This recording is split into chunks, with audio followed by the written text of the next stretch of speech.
Hello, welcome to YouTube's Beginner's Guide to Building Your Business. I am Kelly Ann Smith with Freedom and a Budget, and I have been on YouTube for 5 years now.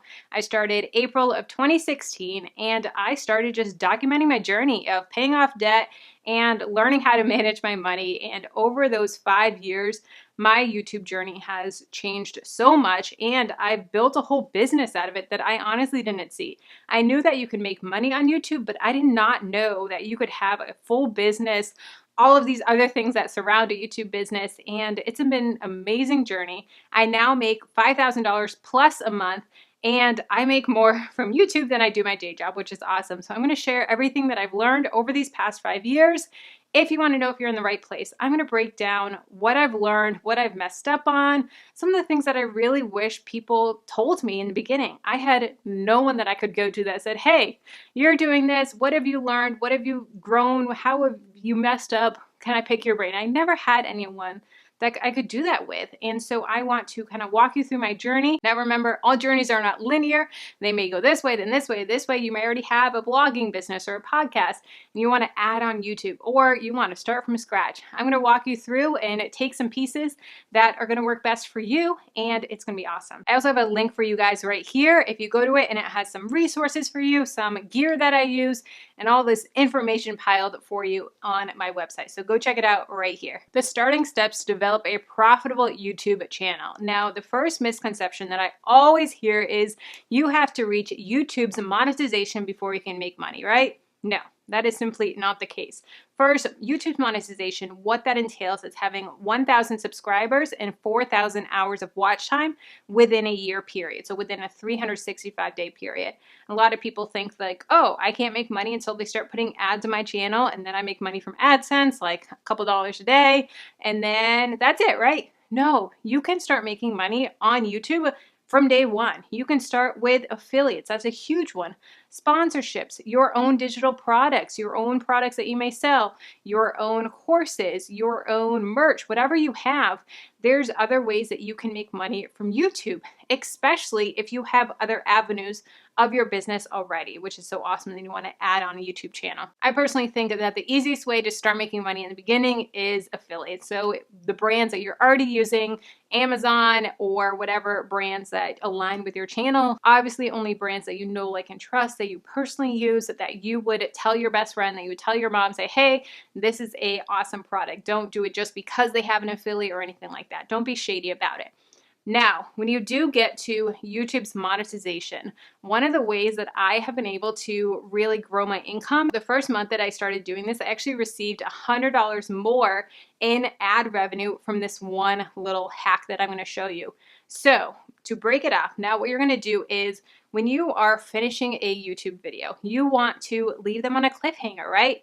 You want to not say, oh, thank you for watching. Don't forget to like, subscribe, comment down below, all that stuff. No, you want to have your last bullet point that you're talking about, and then immediately a cliffhanger. So an example of what I do is I'll be talking about my video, blah, blah, blah, blah, blah. Then I'll say, let's keep the conversation going. If you want to know 5 ways that you can make more money on YouTube, check out this video here. And if you want to know 5 side hustles that you can do from home, check out this video here. And then it cuts to end screen. So we give them 1 or 2 options to go and watch these 2 videos. Now, the videos that I choose are very strategic, and this is how you're able to boost your revenue with AdSense right away. Now, what I do is I will go into my analytics and I will go under the revenue and then look at the top CPM for the last week and look to see what videos have the high CPM. Then I will look to see, okay, does that video correlate with the topic that I'm talking about? If the video is a high CPM and it's talking about beauty tips, and I did one beauty video way back in the day, it was a sponsored video on beauty. If that doesn't correlate with what I'm talking about on making money online, then I'm not going to have it as the end screen. But if I have one that does correlate, that is a side hustle video, another video that is talking about increasing your revenue or multiple streams of income or dividend investing or whatever it is, then I'm going to make sure that I write that into my script when I'm doing my YouTube video planning so that I can link it at the end as the end screen. So having that cliffhanger and making sure that it's a high CPM video that relates, that's one way that you can really see a bump in your revenue. So that is an awesome hack right there. When you're planning out your videos, every video should have a purpose. There are 3 main categories of videos when you're planning your YouTube videos. So the first category is community videos.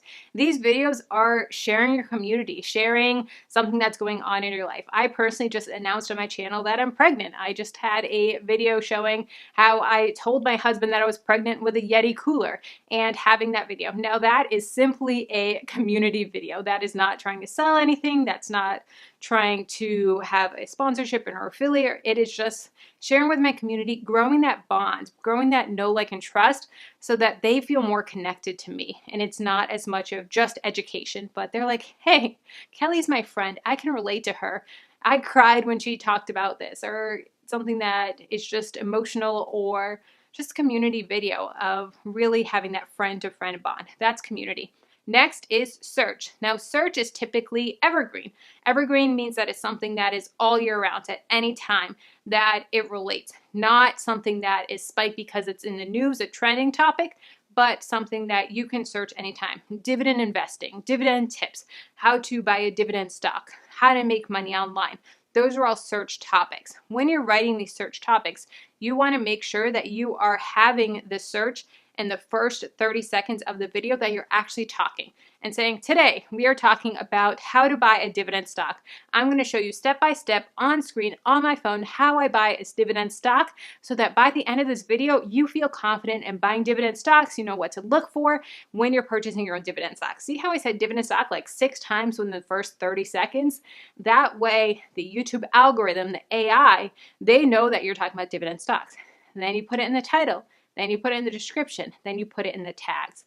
And you want to make sure that you are doing your tags and your keywords and phrases. So not just one word, but how to buy a dividend stock, what to look for dividend stocks, passive income for beginners or passive income for teenagers, how to make money online. Do phrases, because if you're thinking as a consumer, when you're typing on Google, you're not thinking of dividend, or you're saying, hey, how do I buy a dividend stock? What is a dividend stock? I heard my coworker talking about a lunch cooler. What the heck were they talking about? And you type into Google, you type into YouTube the phrase or what your question is, because YouTube is a search engine. So think of your keywords in phrases, not just in 1 word or 2 words. Evergreen and search videos are also a great way to bring in affiliates or bring in products or sponsorships if you can pair them together. If you're doing a stock video and you can bring in an app like M1 or Robinhood, affiliate like that, or have an affiliate link down below, or my top investing apps, or top credit cards and have some credit card affiliates. Those are some great ways to bring in extra money. So you're getting your YouTube AdSense money, and then you're also getting your affiliates or your sponsorships or your products, saying, hey, this is a spreadsheet that I have. I have a dividend spreadsheet as well. Link down below in the description box. That's a great way to get some additional revenue, and you want to make sure that you have those other sources of income coming in as well. And then search is also a really, really great way to bring new people in, because search, a lot of times, that's their first time that they're ever going to see you. So you want to make sure that you make a good first impression on them and get right to the point. Don't have a long intro, because they're searching for something. That is something that I see a lot of new people make of mistakes in beginners. They have a 2-minute long intro of, hi, I'm Kelly, and I hope that you enjoy my channel, and I hope that you subscribe, and I make content on this, this, and this. So I think that's a great content.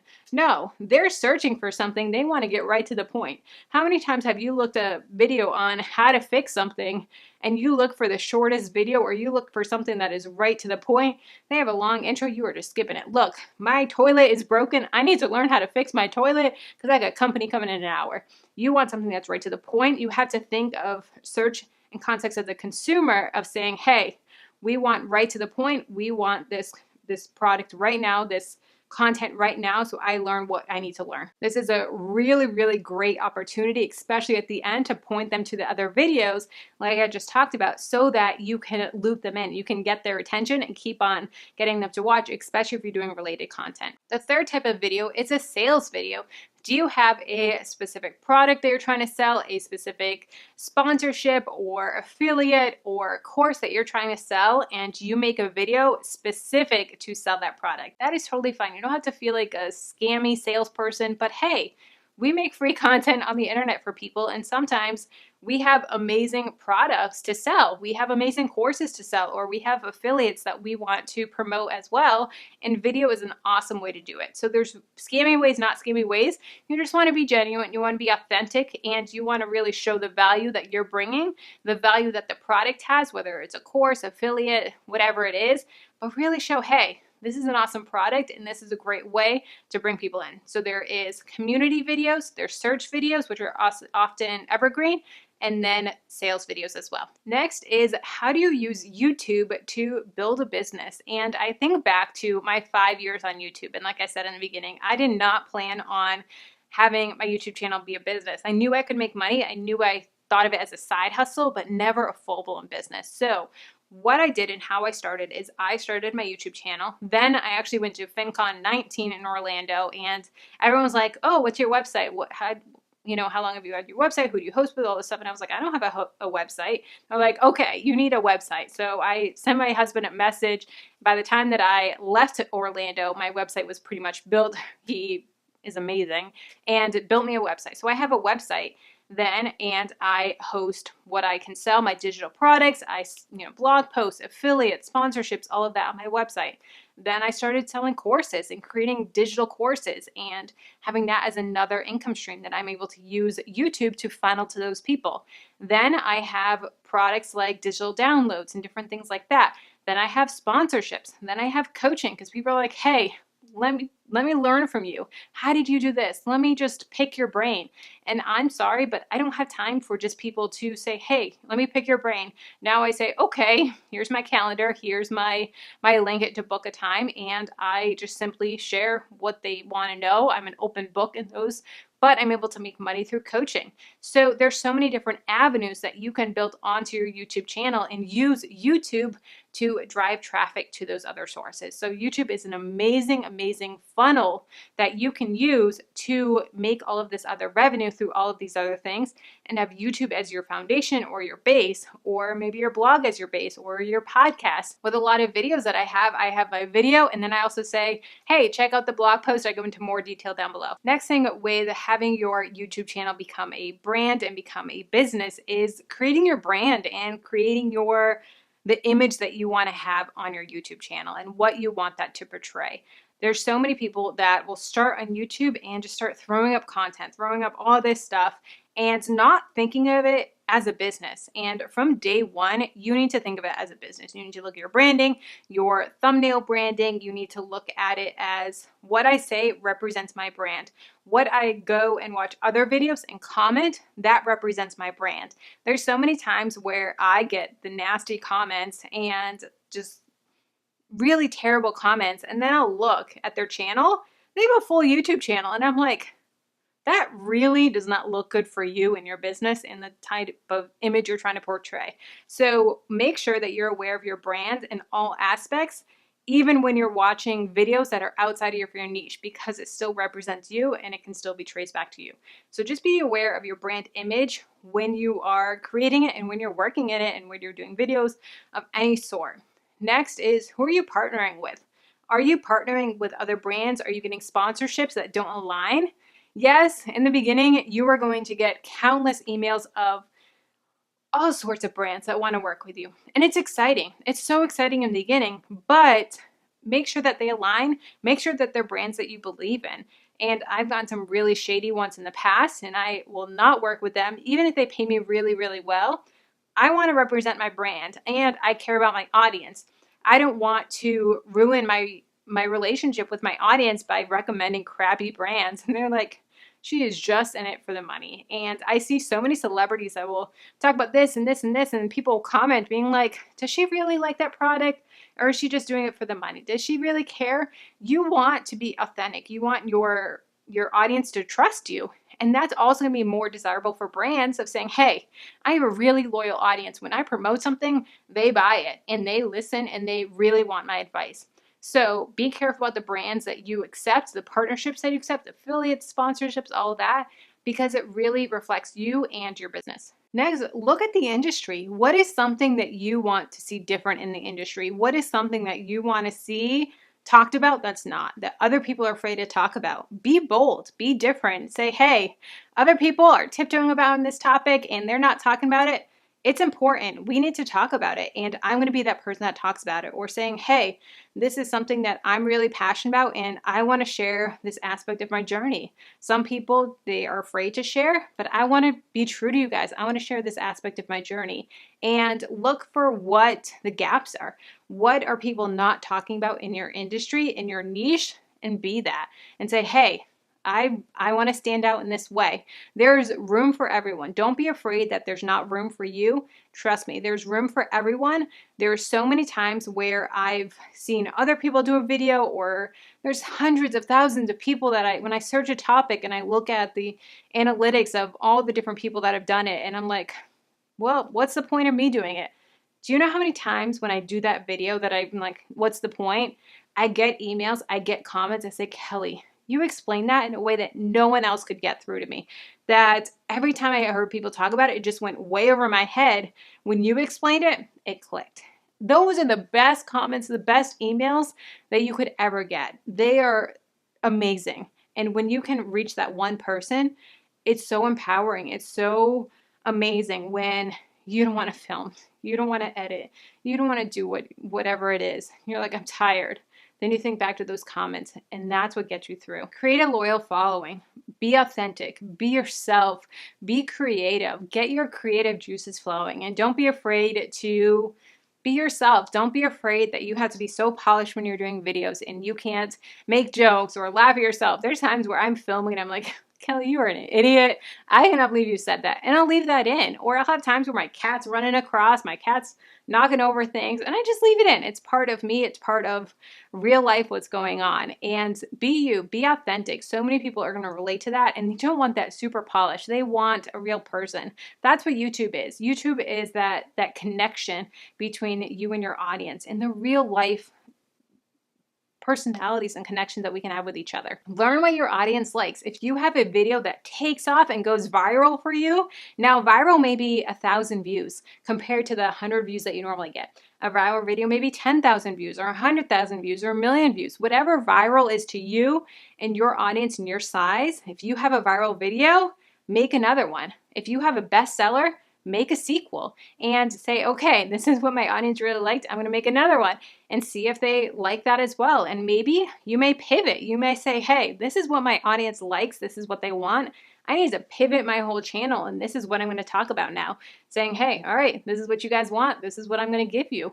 So listen to your audience. Be moldable and say, hey, all right, I'm here for you. I'm here to serve you, and I want to do what you guys want. Next, poll your audience. So this is something that I've been using recently, and my audience loves it.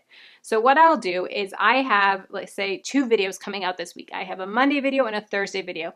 Both videos are filmed, they're all edited, they're ready to go. I'll poll my audience to say, what video do you want to see tomorrow? And I'll list out both videos as a poll, and then they get to vote. Now, the one that has the higher views, they're the higher votes, that's the one that's coming out Monday. The next video is coming out Thursday, 3 days later, but they feel like they're participating. They feel like they're involved, and they feel like, hey, she picked my video. She's doing the one that I wanted. I really am looking forward to that video now. And now I also know that she's releasing that video tomorrow at 12 o'clock. So now I'm going to go and put the notifications, or now I'm going to go and make sure I watch tomorrow at noon. So it's doing multiple different things of getting them involved, them knowing when you're uploading next, and they feel that connection of they chose what video, even though you're going to post the other one the next 3 days later. The next thing that has really just transformed my YouTube channel is the way that I goal set. And I know that so many people talk about goal setting, but one of the things that really worked well for me was after I read the book 12-Week Year, and I'll have it linked in the resources link for you guys. But this book transformed it, and they really dug into lead indicators versus lag indicators. And when I first started my channel, I remember even coming to FinCons before and saying, I want 20,000 subscribers. By next FinCon, I want to make this. I want this many subscribers. I want to do this. And I had these big goals, but How am I going to reach them? How am I going to, just by putting them down on paper? Yeah, I'm visualizing it. Yeah, I'm looking at the paper. Yeah, I'm saying, I want to reach that goal. But Kelly, what are you doing to make that happen? Now, when I make my goals, I say, okay, how much do you want to grow? How much do you want to make? How much do you want to do this? How far do you want to spread your audience? What are the big goals that you have? And then let's break them down. What are you going to do to make them happen? That's the difference. Then I will say, okay, I want to make more money. Okay, how am I going to do that? I need to make sure that I'm uploading 2 videos a week. Okay, so every week, 2 videos a week, I need to have prepped, filmed, edited. Okay, I need to make sure that I'm reaching out to sponsors. I'm going to reach out to 3 sponsors a week. I need to be searching out for new affiliate opportunities. Okay, I'm going to do research on affiliates. I need to find 2 new affiliates a week. Okay, I need to reach out to this. I need to do 4 blog posts a week. Okay, how am I going to break this down so that I can say visually, this is what I need to do? And then in my notebook or online or however I do it, I have those little bubbles and I say, this is how it is. And when it's completed, I color it in so that at the end of the week, I can look and say, Kelly, did you do what you needed to do? Did you get everything on your list done? And I can say, I got like a 75%. I didn't get everything done, but I got some things done. So I can really go back and say, okay, Kelly, this is why you didn't hit your goal. You only gave it a 75% versus a 93%. I bet if you got a 93%, your revenue would be higher. So it just reminds me that I'd rather have a 93 versus a 75, and that it's going to be a big difference. And I'm going to see the long-term results when I'm putting the work in and making those actual steps work for me and my business. Next is dealing with burnout. And dealing with burnout can pertain to YouTube or any aspect of your business, but I've dealt with all of the burnout over the years, especially this past year. I feel like this past year was so hard and I dealt with burnout so much more than I ever have in the past. And I've dealt with burnout of feeling overwhelmed, feeling that people are growing faster than me, feeling like no one cares. And all the different types of burnout are real and they come at different times. So I'm going to break down some of the main ones that I've struggled with and how I combat them. So the first one is dealing with the negativity and the negative comments, the negative messages, the negative emails. And trust me, it'll come. It'll come when you get those nasty comments, those this is stupid, or you don't know what you're talking about, or you're an idiot, or you should start a divorce sinking fund for your husband, which I got like 2 months after we got married. That was a fun one. So a couple of things with this. One is don't discount the 300 positive comments that you get to the 1 negative, because yeah, the 300 are awesome and you like them, but the one that's going to stick out is the 1 negative. And something that someone told me very early in my YouTube career was when you start to get bigger, the negative comments are going to come. And you're not going to get negative comments from your tribe, from your community, from your subscribers. You're going to get them from the outside people. So if you're getting those negative comments, that means that YouTube is pushing out your content, which is a good thing. So I remember in the beginning when I was getting those negative comments and I didn't have the thick skin like I have today, and it would beat me up, I would say, hey, that means that YouTube is pushing out my content. That means that new people are seeing this video. And I would celebrate. I'd be like, all right, the algorithm is pushing out this video, so negative comments are going to come. And when I had a video take off, I was like, okay, it's taking off, Kelly. That means there's going to be some hate. So concentrate on the numbers. Concentrate on the revenue that you're bringing in. Concentrate on the new subscribers or the positive comments. But know the hate is going to come because your tribe is not going to be commenting those nasty, nasty things. It's the new people. So that means that YouTube is pushing out your content or that video to your non-subscribers, which is good. So it's a good thing, right? Also, keep a Google Doc or a little folder of positive comments, positive emails. Take a little screenshot, a little snippet of those positive comments, of those emails that mean a lot to you, of those Instagram DMs that you can look back on when you're having those days, when you want to quit, when you don't want to film, and say, okay, let me go back and read some of these old positive comments and see how I am making a difference. Because trust me, there's been so many times when you don't want to film. Today, I didn't want to film. Today, I'm super nauseous. I have really bad all-day sickness from this pregnancy. But I was like, you know what? This is going to help people. This is something I need to do. This is something I committed to. And I want to think about those people that I'm helping versus how I'm feeling right now in the moment. Long term, I'm going to be so glad that I did it. When I'm done filming, I'm going to be so proud that I finished this. So have those comments in that folder or and you're saved on your photos on your phone or whatever it is that you can refer back to. I've even had friends that are like, no one likes me, my channel is crap, all I'm getting is hate, and I've gone and looked through their channel and looked at like 2 or 3 videos and just taken screenshots of comments and sent it to them. Be like, look, I found 30 comments in all of 5 minutes of all of these people that you're really helping. And they're like, okay, I didn't see it like that, but thank you. So take some time, and when you get those screenshots, when you get those comments, screenshot them and save them. Next is batch content. Whenever I film, I always make a rule that I never film just one video. And I always will batch 2 or 3, or I used to batch way more, but now my stigma is not where it used to be, and I can't film more than 2 or 3 videos at a time. I just get out of breath, just exhausted. So what I do is I will prep a couple of videos. I'll have the scripts done or the outlines done so that I can sit down, do my hair and makeup once, and film those bulk videos so that I can have them for the next week or 2 weeks or whatever it is, so that every time I film, I'm getting multiple videos out of it so that I'm not getting burnt out. If I had to sit down and film and do my full hair and makeup for every single video that I filmed, I would be so burnt out. I would be so exhausted. So take some time in the front end to batch, outline, batch script, or whatever you do to prepare for your videos so that when you sit down, you can film, you can change your shirt or keep your same shirt on, whatever you want to do, but so you can do multiple videos at the same time. With that being said, also have some videos that are ready to go. So what I like to do is always have 1 to 2 evergreen videos that are filmed and edited that I have ready to go. If life happens, if I'm sick, if a friend comes into town unexpectedly and wants to stay at our house and I don't have time to film and edit and do all this stuff with a video, I can just throw one of those evergreen videos up. If I randomly go on vacation or if I'm planning on vacation, I can have those videos ready to go. So have some videos in the back end, in the backlog that you have that are filmed, edited, ready to go in case life happens so that you don't have to skip a video or skip a week, because you want to make sure that you're prepared with that, because trust me, life will happen. Now, in the beginning, I know that as a new YouTuber, you have a video, you have it ready to go, and you just want to upload it.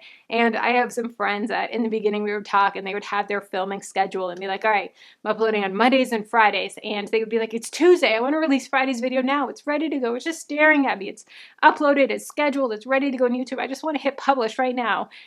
Take some time, have that schedule, have a set schedule that you upload every single week, whether it's 1 video a week, 2 videos a week, 3 videos a week, whatever it is, that's fine. Make sure it's consistent every single week and that your audience knows what it is. So they know, okay, every Tuesday I'm coming back to your channel and I'm going to watch. Just like TV, when you watch your sitcoms, you know what day, you know, Fresh Prince of Bel-Air is going to be on when you were in the 90s, and you knew, okay, every night we're watching this on this day at 7 o'clock, whatever it is. Same with YouTube, so that you get into that rhythm and that schedule. Now, with all that being said, contrary to what I just said, if you're really getting burnt out and you are struggling and you want to take some time off, I would recommend starting with reducing your schedule. So say you have 2 videos a week, go down to 1. See what you can do with just 1 video a week and see if that helps with the burnout. See if that helps with just taking some extra time that you can relax. Maybe saying, all right, I'm going to work really hard on 1 weekend and batch film 4 videos. So I have the next 4 weeks planned, the next month worth of videos all filmed and ready to go so that I can just stagger them out throughout the month and be done and film all my videos on 1 weekend and be done for the rest of the month. Maybe try that versus taking a week off. I've been in tons of masterminds over the years, and I've seen so many people that are like, I'm just going to take a week or 2 off. I'm just going to go take a week off. Next thing you know, 3 months later, they still haven't uploaded. It's very, very easy to go from just taking a week off, oh, another week, oh, another week, oh, another, it's fine, no one noticed. My old videos are still getting views. So you want to be careful not to let yourself slip into that. So try reducing your schedule versus just taking a week off that leads to 2, 3, 4, a month, 3 months. The last bit of burnout that I've really struggled with, and I have talked to so many other creators in this FinCon space, is dealing with growth and dealing with people that have blown past you. And I have so many friends that started their channels years after me and have blown past me. And I just look and I'm like, what the heck? Like, I'm putting in so much work. I'm working more hours on my channel. I'm doing all this work. I've been around longer, and the algorithm just picked them up and they blew past me. And it sucks and it hurts. And you're happy for them, but at the same time, you're like, why hasn't it happened to me? I get it. I've been there. But you also have to realize on the other end, I'm sure that there's people that look at me that are like, Kelly just blew up over these 5 years. Kelly, she has this and that, and she makes, $5,000 a month, and I'm making $1,000 a month. And what am I doing wrong? And so remember that it's all relative. We're all on our own journey. We're all going through different struggles. And yes, someone may have blown past you with growth, but you may be getting more course sales and not as many subscribers, or you may be getting more subscribers but not as many sales, or you may be blowing up with this but barely making any revenue, or your revenue may be through the roof but you're not getting subscribers. But hey, you're able to quit your job and you're making all this money. So just remember to stay in your own lane, in that even though other people may be growing at different rates than you are, it's okay. And you need to remember that it's your journey, and find people that you can talk to, find people that you can vent to and say, hey, this sucks. I'm struggling with this. Finding a mastermind, finding other creators that are around the same size as you is so important. I didn't find a group of people that I was able to talk to and relate to and share stories and talk about our channel and YouTube until I was about 2 years in. I really wish I had that from the beginning. Find a mastermind. That's a huge, huge, huge thing that I think I would be so much farther along if I found a mastermind when I first started my channel, when I first started my business. So please find a mastermind. Please find other people that you can talk to and share about your channel, because our friends and family in the real world, they don't get it. They may watch YouTube, but they don't understand the ins and outs of what YouTube is. And find people that are in it, that are doing it, that you can talk to, that you can relate to, share stories, share horror stories or successes, and that you can just relate to. So thank you so much for coming. And I will have all of my contact info in that link with all of the other resources for you. Thank you so much.